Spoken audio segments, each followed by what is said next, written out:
오늘 본문의 말씀을 통해서 호흡 있는 자마다 여호와를 찬양할지어다 라고 하는 제목으로 주신 말씀을 나누도록 하겠습니다. 시편 1편에 보면 우리 시편 마지막 편 봤죠? 150편 봤는데 거꾸로 시편 1편에 가면 복 있는 자는 이렇게 나오죠. 시편 1편의 첫 시작이 그거예요. 복 있는 자는 이러면서 악인들의 꾀를 쫓지 않고 죄인들의 길에 서지 않고 오만한 자들의 자리에 앉지 아니하는, 그래서 오직 여호와의 율법을 주야로 묵상하는 자가 바로 복이 있는 자다라고 복이 있는 사람의 모습이 무엇인지라고 선언하고 있습니다. 이것은 인간의 논리나 상식의 논리로서 복을 정의한 게 아니죠. 전혀 다르지 않습니까? 하나님의 논리이고 또 신앙과 믿음의 논리죠. 세상에서 말하는 복받은 사람은 떼돈을 번 사람이 복받은 사람일 겁니다. 떼돈을 벌거나 혹은 죽을 병에 들렸다가 살아난 사람, 혹은 아차한 사고에서 살아난 사람, 그 사람이 복이 있다라고 세상은 말합니다. 그러나 성경은 그렇게 말하고 있지 않습니다. 그런 따위의 것들이 인간들이 누릴 수 있는 본질적인, 여기서 말하는 본질적인이라는 말은 변치 않는 혹은 영혼의 이런 뜻이죠. 본질적인 복의 모습이 아니라고 말하고 있죠. 왜 그렇습니까? 세상에서 말하는 복은 있다가 없어질 것들이에요. 예, 잠깐 손에 잡은 것처럼 움켜잡았는데 아플싸 없어져 버렸네 라고 하는 게 세상에서 말하는 복이지 않습니까? 예, 그게 그런 것들이기 때문에 그것은 본질적인 복이 아니다. 그러나 우리가 하나님의 성도로 오늘을 살아간다면 하나님의 자녀가 되고, 또 시편 2편에 너는 나의 아들이라, 오늘날 내가 너를 낳았도다 라고 하신 그 하나님의 은혜, 그 하나님의 택하심, 그 하나님의 구원하심, 이것은 세상이 없어져도 달라지지 않을 것들이죠. 결코 변하지 않을 것이죠. 그렇죠? 더불어서 우리가 계시록 말씀 묵상했는데 하나님의 나라에서 하나님과 함께 이 땅을 다스리는 권세와 능력을 부여받은 성도는 여러분 그런 것으로 인해서 복을 받았다라고 하는 게 아니라, 그러한 것들이 없어질지라도, 세상에서의 받은 복의 모습이 비록 없어질지라도, 왜요? 어차피 없어질 거예요. 어차피 사라질 거예요, 여러분. 그렇죠? 사고를 당하거나 또 혹은 위험에 노출되고 심지어 병에 들어서 죽게 되었을지라도, 이 말이죠. 오늘 성경 말씀은 그럴지라도 하나님을 찬양하라 라고 말씀하고 있다는 거예요. 하나님을 찬양하라. 하나님과의 영적인 관계가 바로 우리의 영원이라고 하는 시간을 좌우하기 때문인 거죠. 성경은 하나님을 찬양하라, 하나님을 기뻐하라, 어제 말씀처럼 하나님을 경배하라 라고 명령하고 있다는 것입니다. 오늘 본문에 이 6절밖에 안 되는 상당히 짧은 성경입니다. 짧은 성경입니다. 그러나 이 말씀에서 주는 하나님을 경외함, 하나님을 찬송함이라고 하는 것은 너무나 놀라운 진리를 우리에게 말씀해 주고 있지요. 1절 말씀 보세요. 할렐루야, 그의 성소에서 하나님을 찬양하며 그의 권능의 궁창에서 그를 찬양할지어다. 철저하게 이 찬양을 명령과 연관시키고 있어요. 찬양을 해볼래? 이게 아니죠. 찬양할 수 있을 것처럼 보이면 찬양할래? 이렇게 말하는 게 아니에요. 찬양하라, 찬양하라, 찬양하라. 명령이라는 것은 좋으면 또 나쁘면 하지 않는, 그렇게 취사 선택의 여지를 남겨두는 대화법이 아니에요. 그냥 하라면 하는 거예요. 대표적으로 군대가 그런 거잖아요. 군인이 그런 명령이 명령이 틀어지면 군대로서의 기강이 세워질 수 없지요. 마찬가지예요. 오늘 하나님께서 저와 여러분들에게 주시는 이 찬양의 말씀도 역시 동일하게 명령으로 우리에게 할당하고 있다. 우리의 상황과 상관이 없다는 거죠. 명령이라는 것은 우리의 처지와도 상관없이 성경은 하나님을 찬양하라. 어디에서? 그의 성소에서, 하나님의 성전에서 성도들과 함께 찬양하라는 것입니다. 그의 권능의 궁창에서라고 말하고 있어요. 궁창이 어디예요? 그렇죠. 궁창은 하늘입니다. 하늘. 그렇죠. 여러분, 하늘이 의미하는 게 뭐겠어요? 초월이죠. 초월. 하늘이 의미하는 것은 초월이요. 그리고 하늘은 영원의 영역입니다. 미지의 영역이죠. 즉 하나님의 권세와 권능을 대변하는 장소가 바로 하늘이에요. 심지어 그래서 하나님이 어느 보좌에 앉아 계시다?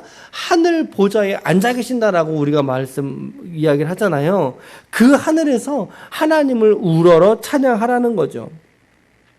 그 찬양에 대한 이유를 명확하게 규정해 주고 있는데 무엇 때문에 찬양하라고 말합니까?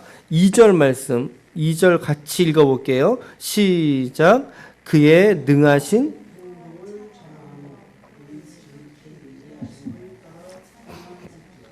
아멘. 그의 능하신 행동, 그의 지극히 위대하심. 이게 뭘까요?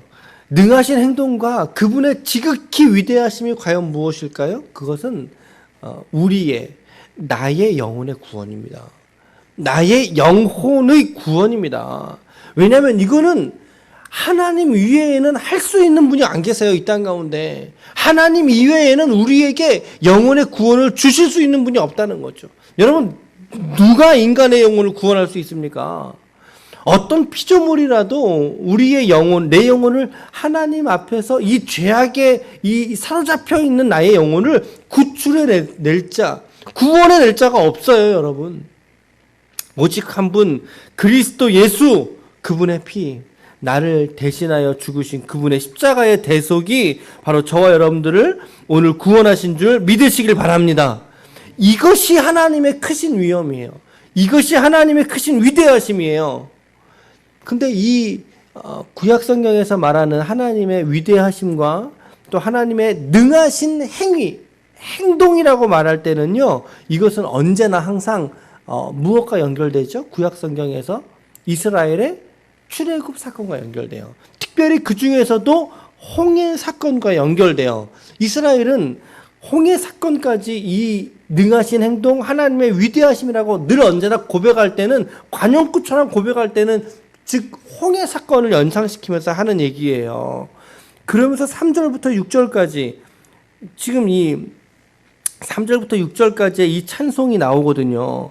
나팔 소리로 찬양해라. 비파와 수금으로 찬양해라. 소고치며, 조그만 북이겠죠. 춤추며 찬양해라. 현악과 퉁소는 이게 부는 피리 같은 건데 그걸로 찬양해라. 큰 소리 나는 재금, 높은 소리 나는 재금, 가야금, 검은고, 여러 가지의 이제 목적을 가지고 만든 악기들이 있을 거 아닙니까? 그 악기들을 가지고 하나님을 찬양해라. 그러면서 마지막 6절에 시작. 호흡이 있는 자마다 여호와를 찬양할지어다.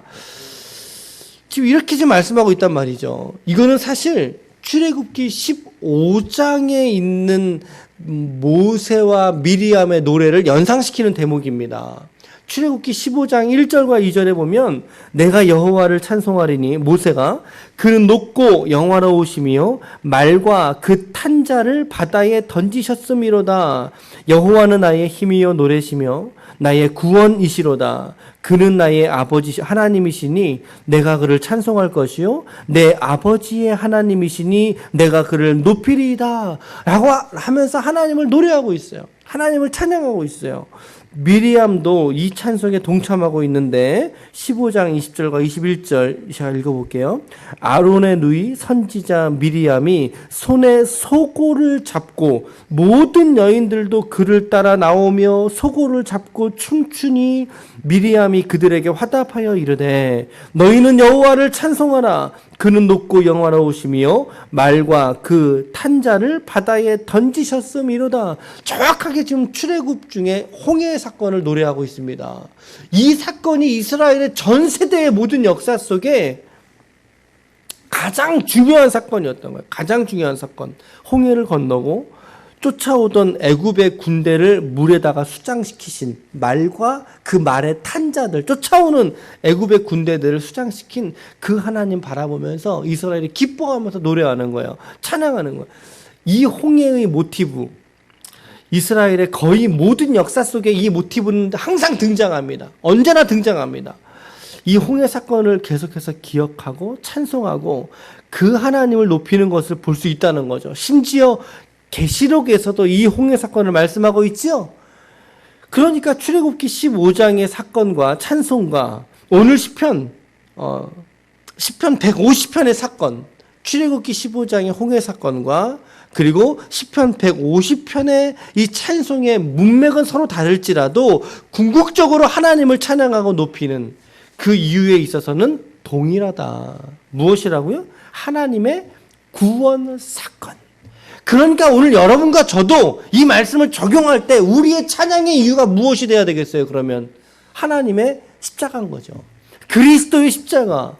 그리고 하나님께서 우리를 구원하신, 나를 구원하신 구원 사건을 우리가 기념하고 기억해내면서 하나님을 찬송하고 높여야 한다는 거죠. 오늘 저와 여러분들이 이 새벽에 우리가 불러야 될 노래가 있다면 오늘 그리스도 예수의 십자가의 구원 사건인 줄 믿으시길 바랍니다. 십자가로 말미암아 나를 구원하신 그 하나님, 이 구원의 기쁨과 즐거움을 이 땅에서 거두지 말아 주십시오. 그래서 다윗은 뭐라고 고백했습니까? 하나님, 나로 구원의 즐거움을 가져가지 말아 주십시오. 라고 하나님 앞에 기도하지 않습니까? 내 삶의 문제와 결핍들도 우리는 기도할 수 있어야 돼요. 그러나 일상의 분주함 때문에 이 구원의 즐거움과 이 구원받음의 기쁨을 내가 잃어버리지 않도록 하나님 도와주시옵소서 라고 우리가 기도할 수 있어야 된다는 거죠. 여러분 얼마나 바쁘십니까? 우리가 얼마나 많은 결핍 때문에 이 땅을 살아가면서 어려움을 당합니까? 때로는 사건, 사고도 일어나잖아요. 우리 지금 그거 기도하고 있지 않습니까? 근데 그럴 때마다 사건이 일어나고 사고가 일어나면 순간적으로 우리의 시선이 온통 그거에 쏠려버린단 말이죠. 그거에 쏠려서 이 구원의 기쁨과 감사와 감격을 잃어버린 채 살아갈 수 있다는 거죠. 너무 돈이 없으니까. 너무 우리가 분주하니까. 그렇죠? 그럴 때 중요한 것. 하나님, 내가 하나님의 구원의 기쁨과 즐거움을 잃어버리지 않게 도와주시옵소서 라고 기도할 수 있기를 축복합니다. 네, 그것이 바로 복 있는 자의 모습이라는 거예요. 그게 진짜 복된 자의 모습이라는 거예요. 돈이 없어졌어요. 돈이 없어진 것 때문에 내 구원의 즐거움도 없어져요? 그러면 안 된다는 거죠. 오늘 시편 1편에 이야기했던 복 있는 사람의 모습이 결국에는 시편 150편으로 마무리되면서 하나님의 구원 사건을 통하여 하나님을 찬양하고 노래하고 그분을 즐거워하는 자가 바로 복이 있는 자다라고 성경이 오늘 말씀하고 있는 것 같지 않습니까? 시편 1편의 그 복 있는 자의 모습을 오늘 시편 150편에 찬양하는 자의 모습을 한번 여러분들이 연관시켜 보세요. 한번 오버랩 시켜 보세요. 그러면서 오늘 나는이라고 한번 생각해 보십시오. 오늘 나는 복 있는 자의 반열에 서 있는가? 그리고 오늘 나는 하나님을 찬송하는 자리에 내가 오늘 서 있는가? 내 삶의 어떠함과 상관없이 말입니다. 오늘 여러분들 어떻게 생각하십니까? 우리가 오늘 밤에도 이제 말씀을 잠시 드리겠지만 2019년도 오늘 마지막 날입니다. 그렇죠? 12월 31일 마지막 날입니다. 어떤 사람은 32일도 있고 33일도 있고 2019년도를 끝내 놓지 못하고 계속 하루하루 새시는데요. 우리 그러면 안 돼요. 여기서 딱 끝내야 되죠. 2019년도의 마지막 날. 근데 이 마지막 날 더불어 이 새벽에 여러분 이렇게 나와서 함께 우리 기도하는 지체들을 보면 제가 얼마나 감격스럽습니까? 또 하나님께 정말 온 마음 들여서 우리 지체들을 위해서 함께 또 기도합니다. 우리 성도들에게 크신 하나님의 복을 부어달라고 기도합니다. 생활의 복도 부어주시고 건강의 복도 부어주시고 더 나아가 영혼의 복에 이르기까지 정말 이 땅에서 누릴 수 있는 많은 복을 우리 성도들이 누리고 간증하고 그 복에 증인된 삶을 살아갈 수 있도록 정말 제가 기도합니다. 여러분들도 여러분들의 기도의 균형을 추구할 수 있기를 바랍니다. 2019년도를 이제 우리가 예배로 마치고 2020년도를 예배로 시작할 수 있다면 여러분들의 일상 안에서 2020년도의 일상 속에서도 하나님을 예배할 수 있는 예배자가 되시기를 바랍니다. 일상에서도 하나님 찬송해 보세요. 찬양 한 곡절이라도 진심으로 여러분들의 생활 중에 한번 불러보시라는 거죠. 하나님의 친밀하신 은혜가 여러분들을 덮고 여러분들을 도우시고 여러분들과 함께 하실 줄로 믿습니다. 아무쪼록 오늘도 하나님을 찬양하고 또 그분을 기뻐하는 일로 일상을 살아갈 수 있는 하나님의 거룩한 종들이 다 되시기를 예수님의 이름으로 간절히 축원합니다. 아멘.